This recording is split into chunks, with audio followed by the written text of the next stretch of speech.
And for that, Kate Moody joins me now on set. Hi, Kate. Hi, Jenny. And we're beginning with the Nobel Prize for Economics because it's been awarded for work on wealth inequality between nations. Why do some countries prosper and others don't? A trio of US-based economists has won that Nobel for their research into societal institutions, and in particular, the political and economic systems that were put in place by European colonizers.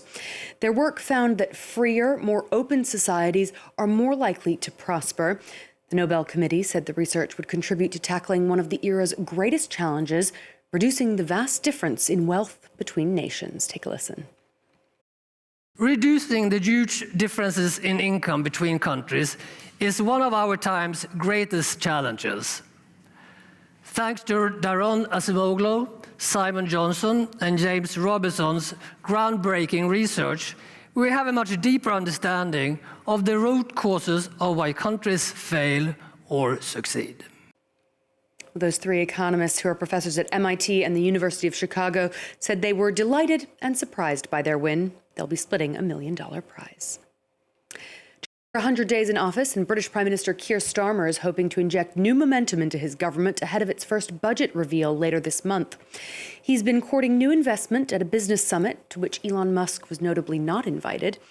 The UK leader announced £63 billion, or over $80 billion worth of investment in artificial intelligence, life sciences and infrastructure, and he defended his plans to boost workers' rights as pro-growth.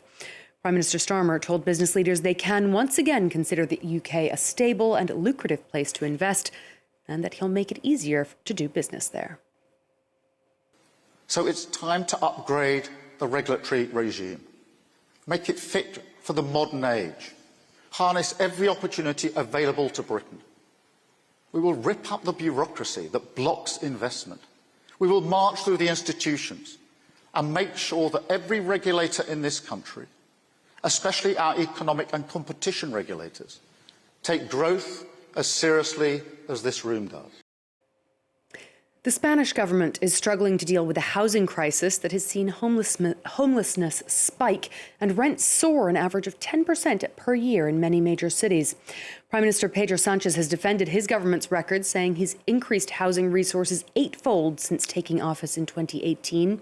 This Monday, he announced a new package of €200 million worth of vouchers for young people, saying the housing crisis was his government's top priority. I know that if we do not react forcefully, Spanish society, like the rest of Western society, particularly European society, will become divided into two classes. And I do not want a Spain of rich landlords and poor tenants. That is why my government has made housing an absolute priority. Well, he made that announcement in Barcelona, which has seen another round of protests against mass tourism. The latest demonstration was timed to coincide with the America's Cup sailing event, which some locals describe as yet another elitist event, which they believe is worsening the high cost of living and housing shortage. Yuka Royer has more. This banner reads, "Barcelona is not an amusement park." Protesters are back on the streets saying they've had enough. For them, the success of the city as a tourist magnet has made it unaffordable for locals. It's very sad that this tourism model means that there are no suitable rooms for people who live in the city.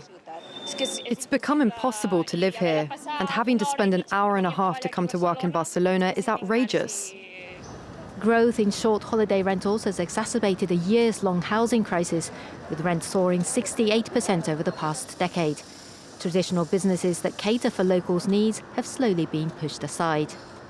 They provided a service, a good service, and we have become orphans of this type of trade. The trade has disappeared, and now, depending on what you're looking for, you can't find it anywhere because it's all restaurants and souvenir shops. The number of foreign visitors continued to rise in Spain, with more than 10.9 million arrivals in August alone, up 7.3% from a year earlier. City officials say tourism accounts for 13.5% of Barcelona's GDP, creating wealth and jobs. Amid residents' anger, they promised to diversify the economy. Above 13.5% of GDP, tourism probably no longer adds value. So we have to look for different tourism management strategies, but at the same time try to grow and develop other economic activities. Barcelona's socialist mayor has announced measures to crack down on tourist rentals, but has also backed a planned expansion of the international airport. Critics say more needs to be done to curb over-tourism.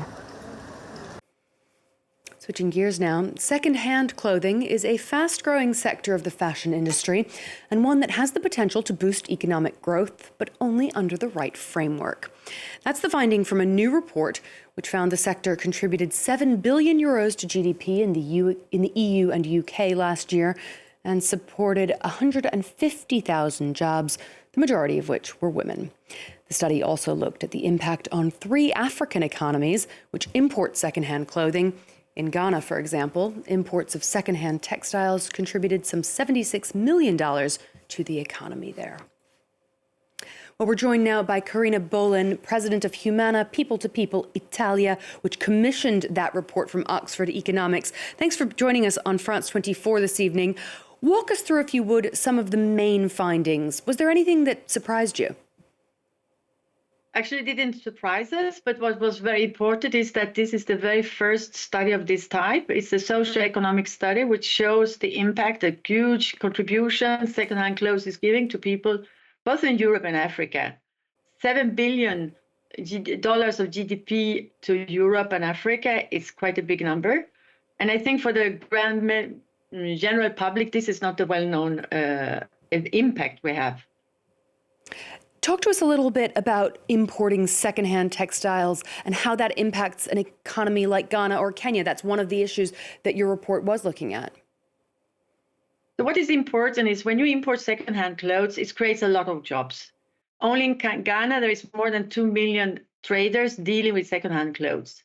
47% of the secondhand clothes coming to Ghana is coming from Europe, which is actually good quality clothes which can contribute to poverty alleviation, because it's people with poor purchase power can have the access to secondhand clothes. This is something which has been going on for many years, and I think it's very important that the European Union is supporting the export of secondhand clothes of good quality. It has better quality than many of the fast fashion clothes coming to Africa, and secondhand clothes has a long duration because it's very often good quality, where fast fashion very often has a very short lifespan. So tell me more about the role that you see for governments and the public sector in supporting this economic potential of the sector. What kind of specific measures would you be looking for here? So we are part of the development of the Green Deal in Europe, where it's important that the economy is based on sustainability. And secondhand clothes is a part of doing the textile sector much more sustainable. Used clothes is impacting up to 70 times less than new clothes production. So that means that the government, the EU policy has to support a very clear direction that secondhand clothes is a good product. There should be something which is called end of waste criteria. So it's very clear what is secondhand clothes. It needs controls for the exports. We are sure that we export something which is very good. And we can see the part of the secondhand business now working in many of the African countries. They are self-controlling. And we can see what is the quality is actually a very small percentage which are not reusable. I think we have all heard about huge figures of textile waste coming to Africa. Of course, should not happen. But what we can see when we talk about secondhand clothes is actually reusable good items which are suitable for the market. In the European Union and the UK, there's a marketing factor in all this, right? Calling something perhaps vintage or thrift rather than used. What, in your opinion, is the biggest hurdle in convincing shoppers to buy secondhand clothing rather than perhaps a brand new outfit? I think the access. We can see a lot of people coming buying secondhand clothes. We can also see people who choose to buy only secondhand clothes because they want to be sustainable. But actually, the access is not that easy. Vintage is something which has become a fashion, but not everybody wants to clothe them in vintage. So normal secondhand clothes has to be accessible everywhere. And I think this is a big challenge to make the textile sector sustainable and circular.